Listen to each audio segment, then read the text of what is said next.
guys, hopefully all of you are doing well. So what we're going to do is this is the last lecture for chapter 2. So in this lecture, we're going to talk about the idea of criminology, or the study of why people commit crimes. So a couple things I want to point out to you. Online, I have posted a list of all the theories. So you can print this out, you can have it with you.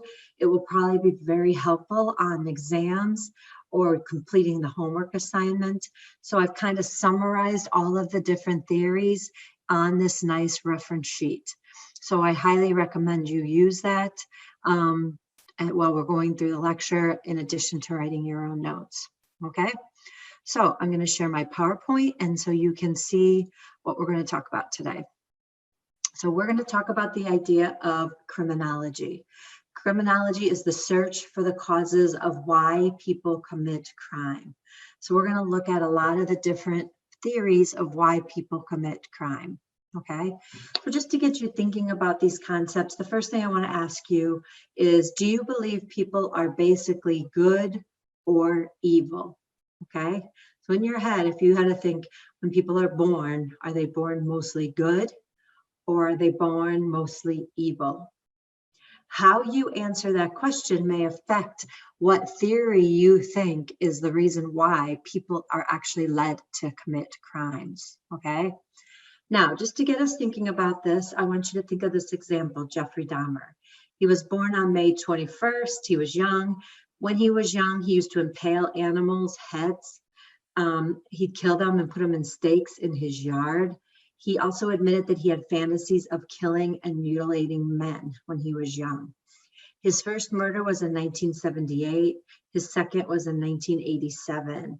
He killed another 15 young men over the next 5 years. Dahmer's gruesome crimes involved cannibalism, so he would kill the young men and then he would eat them, and necrophilia, he would have sexual intercourse with the dead bodies.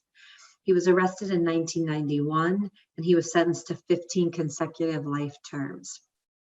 So we just want to use him as our example, as we're going to think about reasons of why people do the things they do. This was a particularly heinous crime. He was obviously a serial killer, and he did some particularly heinous things with his victims. So I want us to really think about him as we're working through these theories, and you formulate why you think he committed these crimes. So think as we go along, why do you think he committed these crimes? And then why does any person commit a crime? What we're doing when we're looking for criminology is we're searching for answers to these questions. We want to know the reason behind why people commit crime.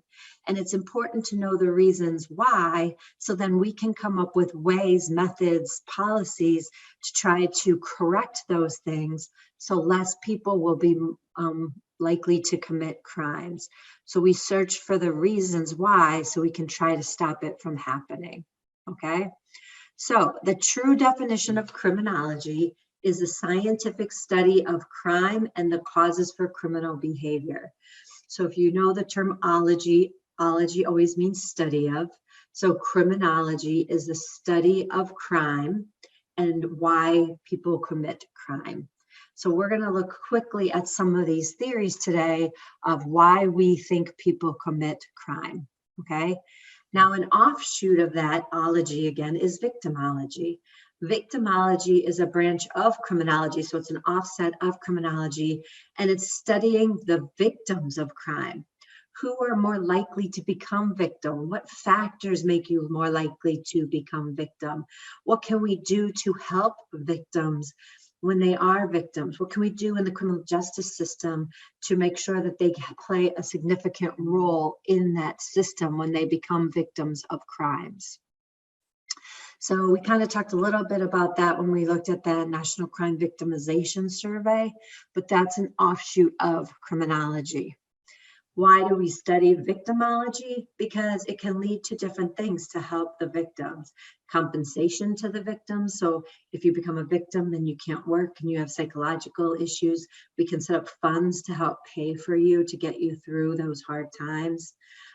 They have the victimology people that advocate for victims. They have forced courts to allow what's called victim impact statements. So the victims can testify at court and say to the judge what it was like to be a victim of this crime. There are rules and laws that have gone in place that require notification of the perpetrators being released from jail or prison. Prior to that, if somebody was released, they may not notify the victim. Now they have to notify the victim when they're going to be released. It's led to the development of different rape crisis centers. There's different groups, parents of murdered children, mothers against drunk driving. All of these have evolved from the idea of victimology. So one of the things we need is some basic vocabulary so you understand what we're talking about. So I want you to understand the definitions of correlation versus causation. So correlation is when you have two factors that seem to be working in the same direction, but it doesn't mean one led to the other. They just are both traveling in the same direction, or their same variables move in the same way, but that doesn't mean one is affecting the other. They just both happen to be moving in the same direction. And then we have causation. Causation is when you have two factors and one actually is causing or affecting the others in some way, okay? So one measurement is changing the other measurement in some way. When we're talking about criminology, we want to stay with causation. So correlation doesn't mean causation. Just because two things are moving in the same direction doesn't mean one caused the other. When we're looking at criminology, we want causation. We want to know what actually is causing somebody to become a criminal in the system. So if you look at our learning check, these are the three things. So read through each one and decide, do you think it's a correlation or do you think it's a causation? Stop. And then when you're done, we'll flip to the next slide and you can see if you're right. Okay. So here's the answers. Bob attends the 7 Bills games and they win. That's just a correlation. Bob attending does not cause the Bills to win. Kendall smokes 2 packs of cigarettes per day and develops lung cancer. That is a causation. It does cause it to happen. And then Jesse eats a brownie and comes down with the flu. Again, a correlation. Brownies do not cause the flu. Okay? So you need to remember the difference. We're looking for causation. What actually causes people to become criminal? Now, when we're studying criminology, we're really using the scientific method. So you probably learned the scientific method in science, biology, chemistry, but this scientific method can also be used for social sciences. So we study social science patterns of human behavior, and we try to come up with theories. So we develop we see something happening, so we develop a hypothesis, our prediction of what we think is causing the crime, and then we test and research it, and then we verify it. And if we can verify that this is in fact leading to crime, then that becomes a theory, okay? And then once you know that theory, you can predict certain behavior and create policies and procedures to stop that behavior. So we use the scientific method when we're studying criminology. Okay, so a hypothesis is a proven idea, true or false. A theory is an explanation that has been proven with research and testing, true or false. A hypothesis is just a guess. It's not a proven idea, so that's false. And that is a theory is proven with research and testing, so that's true. Okay, now what we're going to do is we're going to go through these theories, and we're going to go fairly quick because you have that reference sheet. But we're going to talk about the main categories of theories. So these are all different categories that have lots of theories within them. So you not only do you have to know these categories, you have to know the individual theories that fall under each category. So we'll talk through them, okay? So we're going to start with the first one, which is called rational choice theories. Rational choice theories are the idea that a person chooses to commit crime. It is completely their own choice. It's often referred to as the classical school. And what this theory says, or what was created by Jeremy Bentham, and what he said is he created what's called the hedonistic calculus. The hedonistic calculus is the idea that people have a complete free will to choose to commit crimes. And they will choose to commit crime if the benefit outweighs the consequences. So you're going to seek pleasure, you're going to seek those crimes, and you're going to try to avoid pain. So if you can commit crime and have no punishment or no pain, then you're going to do it. So in order to stop crime from people choosing to commit crime, their own free will, then we have to make the punishments worse than the benefit that they received from committing that crime. So that's the rational choice theory. People just choose of their own free will. So if we believe in this theory, then we want to stop crime. We need to develop punishments that are going to be worse than the benefits they received from committing the crime. So those are the rational choice theories. So what do you think about this? Philip, a 40-year-old school teacher, no history of deviant behavior, suddenly becomes obsessed with sex. He began collecting child porn, soliciting prostitutes, making sexual advances to young girls, including his stepdaughter. His wife reports his behavior. He's tried and found guilty of child molestation. The judge rules that he must complete a rehabilitation program or face jail time. When Philip was expelled from the program for lewdly propositioning the nurses, the judge had no choice but to order him to jail. The evening before his sentence was to begin, he checks himself into the hospital, complaining of headaches and the urge to rape a landlady. Judges remove an egg-sized tumor from his brain, and overpowering sexual urges disappear. So the law requires the ability to choose. So we think it's really important, if we're going to punish you in law, we want to know that you chose to engage in that behavior. If a person has no control over his or her actions, then they have no choice of whether or not they actually committed the crime. And the court will give a lesser punishment if they think that it was out of their control, if they didn't really choose it.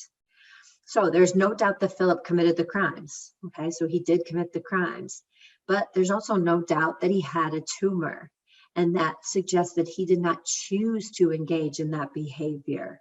So he may escape blame for his actions. In light of his dramatic personality change after the removal of the tumor, we have to ask, should Philip be required to serve his jail time? How does this basic premise of rational choice theory influence your decision?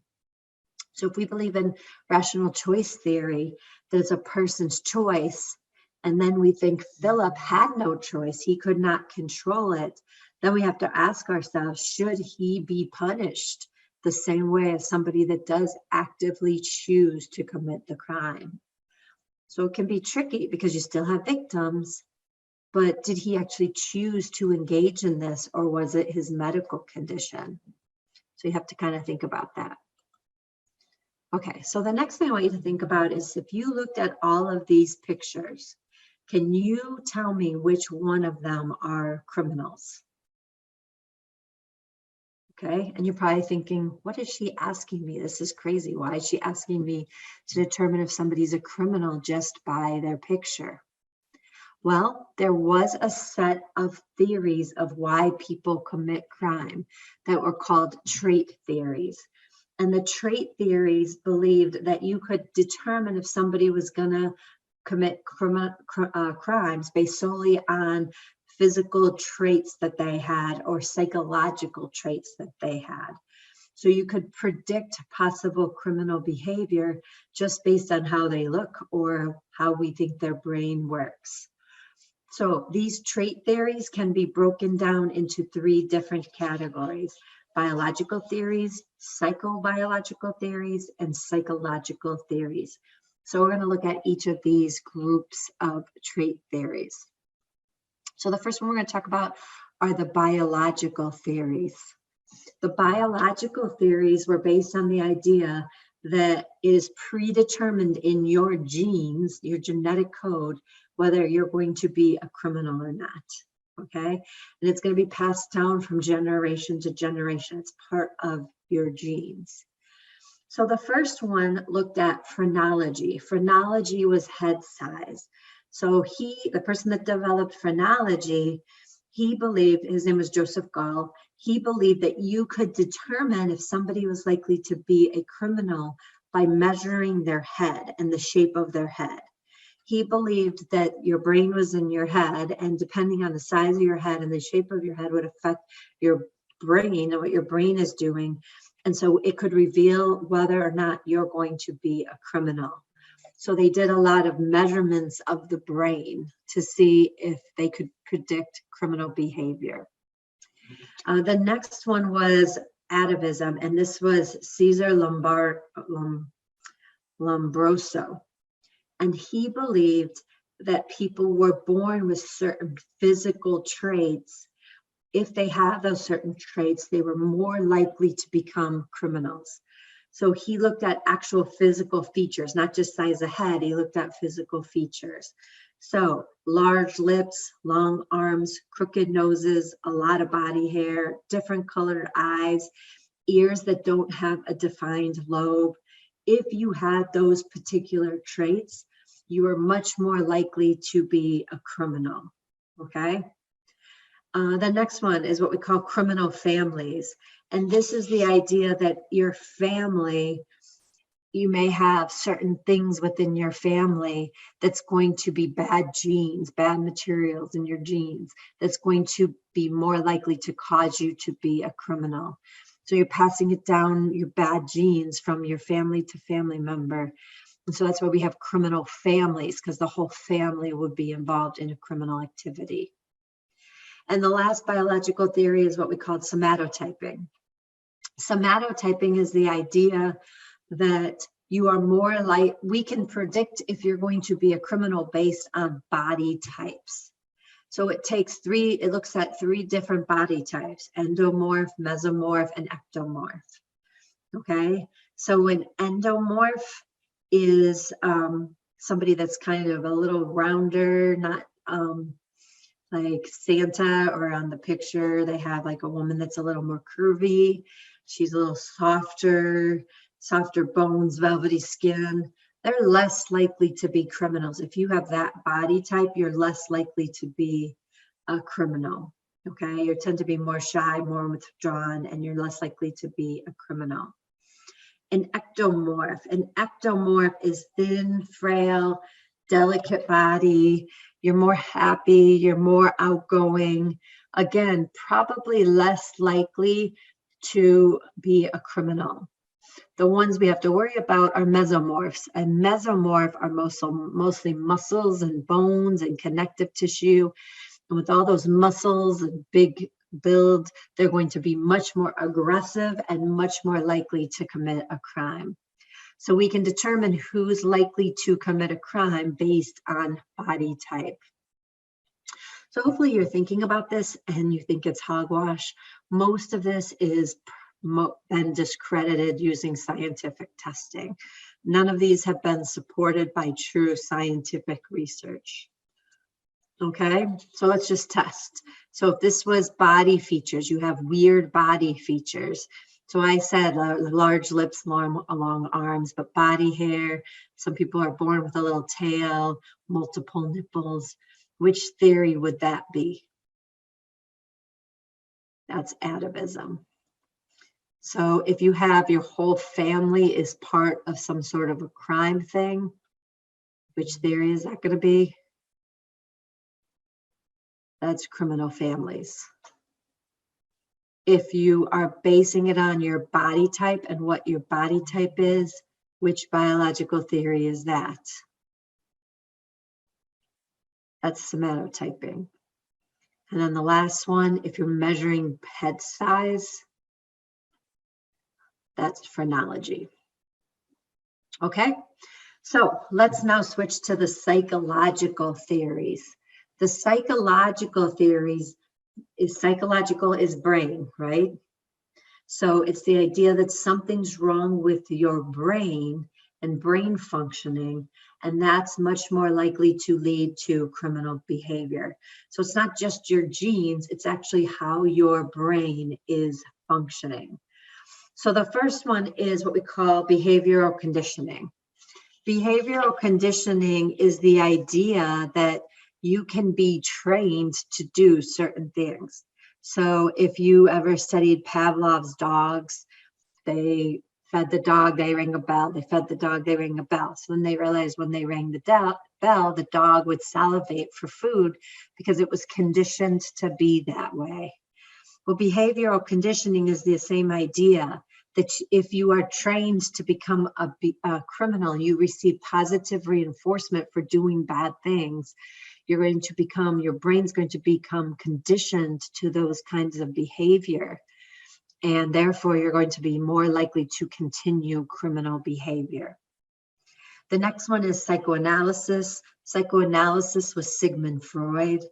Sigmund Freud's theory was the idea that your personality interacts with the elements of your brain. So basically, your body is composed of three sort of elements.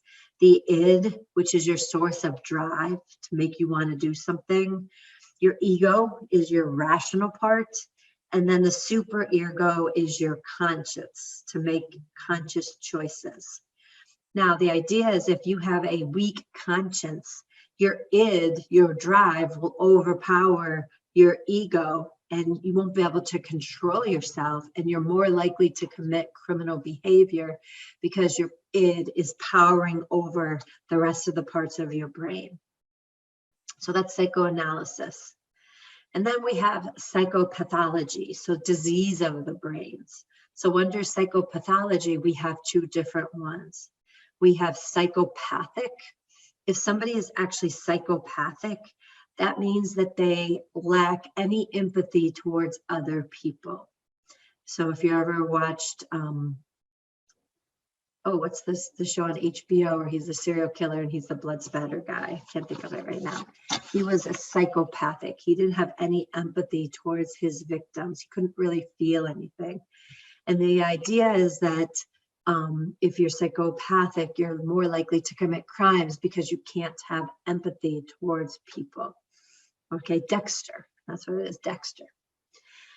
Psychosis is a complete break from reality. So if you suffer from psychosis, you don't really understand what's real and what's not real. So people with like schizophrenia, and they think people are out to get them, and they have a complete break from reality. That is psychosis. And the theory is if you have psychosis, you may be more likely to commit criminal activities. Okay, so let's test your knowledge. So read the three and decide which one's behavioral conditioning, which one's psychoanalysis, and which one's psychopathology. So you can stop the video, and when you have them done, start it again, and I'll go to the answers. So the first one is B. So the first one is psychoanalysis. The next one is A, behavioral condition. And number 3 is the psychopathology. Okay, so see if you got it right. Okay, so now there are some theories that actually mix the brain and biology. So these would be what we call psychobiological theories. So it's really sort of a combination of brain and body. Okay, so the first one is what we call chromosomal theory. Chromosomal theory is the idea that if there's a mix-up in your chromosomes, and it's usually your XY chromosome. So hopefully you remember from biology, your gender, your sex is determined by your chromosomes. So if you have an XY, you're male. If you have an XX, you're female. The chromosomal theory has discovered that sometimes some men are born with an extra Y. So they are XYY. And the idea is that with that extra Y, you have more hormones, you have more testosterone, and it's going to make you much more aggressive and much more likely to commit crimes. So that's one of the theories. Number 2, biocriminology. This is the idea that your behavior, your criminal behavior, could be affected by the chemical balances in your body. So your vitamin deficiencies, if you have some vitamin deficiencies, if you have other chemical imbalances, if you have a bad diet and you're eating improperly, so you're hypoglycemic, or you have a lot of food allergies, or other hormones, or your endocrine system's not working, there's some sort of chemical imbalance in your body. The idea is then you would be more prone to commit crimes. And then the last one is what we call heredity. So this is the idea that you inherit certain psychological traits of aggressiveness or intelligence. And those inherited things, the biological, also affect your brain. So you can inherit certain traits that affect your brain that are more likely to lead you to become a criminal. Okay? So the next group is what we call the sociological theories. So first we said it's biology, then we said it's psychology, then we said it could be a combination of psychological and biological. So now we're going to look at sociological theories. The sociological theories are going to focus more on society, things in society that form you into who you are. So nature versus nurture. Sociological are going to be more nurture, what you were brought up to believe throughout society and how society is organized. So the first one is what we call social order. The social order theory is the idea that if you live in an environment that's completely disorganized and crazy and no structure or order to your life, then you're going to be more likely to commit crimes. So sometimes they call it the broken windows theory. If you live in a community that's torn down and broken windows and graffiti and things like that, there's not going to be some order and structure to your life, then you are more likely to engage in criminal behavior. Okay, so that is one of the theories. The next one is what we call the anime theory, or the theory of normalness. This is the idea that people want to kind of be normal, but sometimes they don't have the ability to do those things. So the strain theory looks at, or the anime theory looks at the difference between having goals, and having the means to achieve those goals. So if you have goals and you have the means to achieve those goals, you're very much less likely to commit crime. If you have high goals, but no means to ever achieve them, you're going to feel cheated by society, and you may be more likely to commit crime because you don't have the means, so you're going to try to get the means illegally. Sometimes you have no goals, but lots of means. So then you have no sort of drive to do anything, but you have lots of means.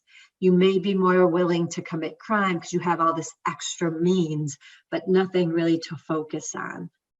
And then you have some people that have no goals and no means, and there's nothing really to drive them, and they don't really have any means either. So maybe they're not quite as motivated to commit crime. So that's the strain theory or the anime theory. They kind of cross over each other. Now, another group of theory is what we call social conflict theory. The social conflict theory is the idea that there is a constant battle for political and economic power in our country, or in any country. But there's inequities among the people that have and do not have certain things. So it's almost like a class warfare. And when you have these social conflicts against who has social, political, and economic power and those who don't, it can lead to more social conflict.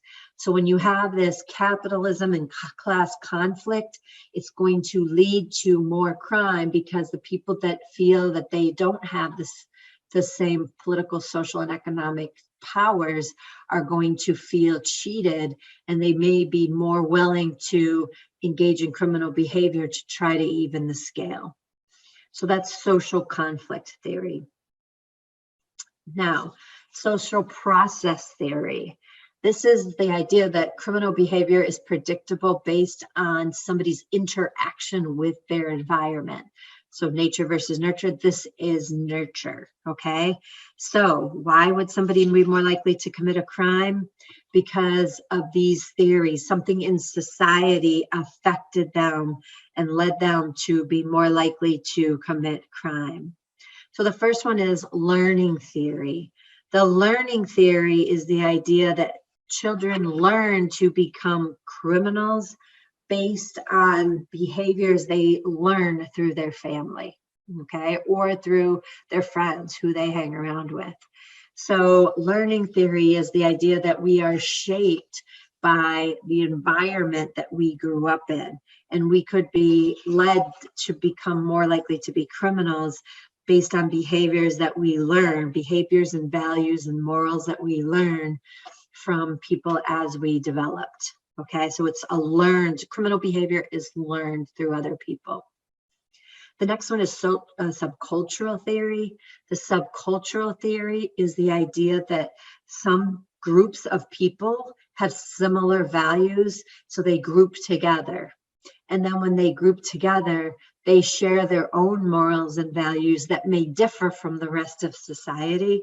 And if they differ from society, they may be more prone to commit crime.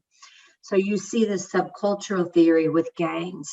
So people join gangs because they want to belong, but then when they're part of this gang, they may have different morals and values than the rest of society. And therefore they get sort of socialized into believing that crime is okay because everybody in their subculture is telling them that it's okay. Okay, so that is subcultural theory. And the last one is control theory. So control theory is the idea that we are affected by other influences that can help us control whether or not we become criminal. Okay, so we have internal and external forces that push on us. So we have external, we have parents and family and friends that may push us to not commit crime. And then we have internal forces like our own goals and values and morals and beliefs. And those push us not to commit crimes.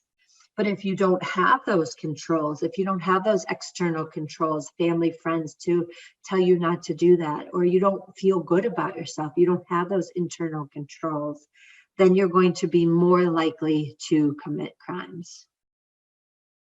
Okay, and then the last one that we're going to talk about is what we call life courses theory.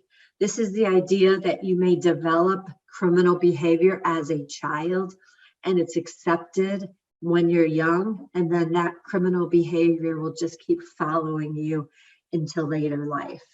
So you never really suffer many consequences when you're young. So you're delinquent when you're young, and then that just turns into more and more criminal behavior, and the criminal behavior could become worse and worse types of criminal behavior. Okay, so this is the different ones. This is just a learning check. So here's your 4 choices. Read through 1 through 4 and see if you can pick the right ones.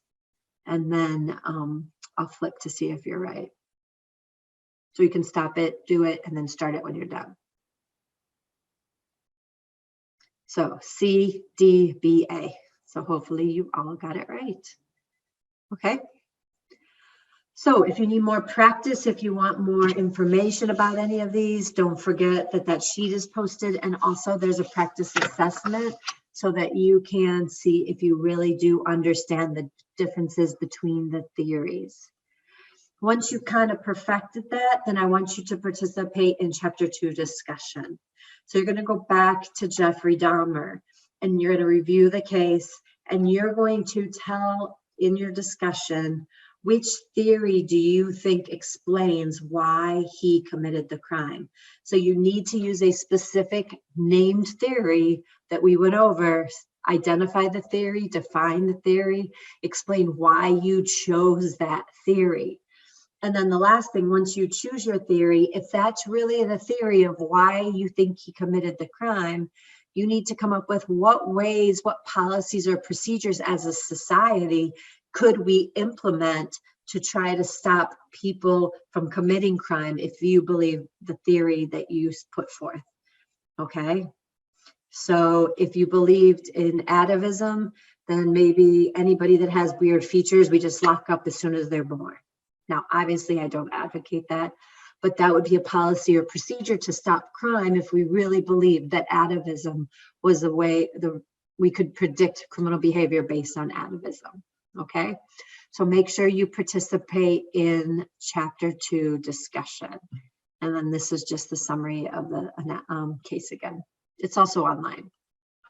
Okay, so those are the theories. Now, if you are taking criminology at some point, you'll go way more in detail in each of these theories. So we're just touching on them. I'm giving you an overview. You need to have this overview, but ultimately you will learn a lot more about these. So if you're deciding to transfer to a four-year school, you need to take criminology, and that will look more specifically at the theories of why people committed crime. So just like always, if you have any questions, this stuff is a little trickier because there's so many different theories. If you have any questions, just reach out, email me, text me, and I'll be happy to work through anything that you have. So that is it for chapter 2. I will see you next week, and we will talk about criminal law in chapter 3. See you later.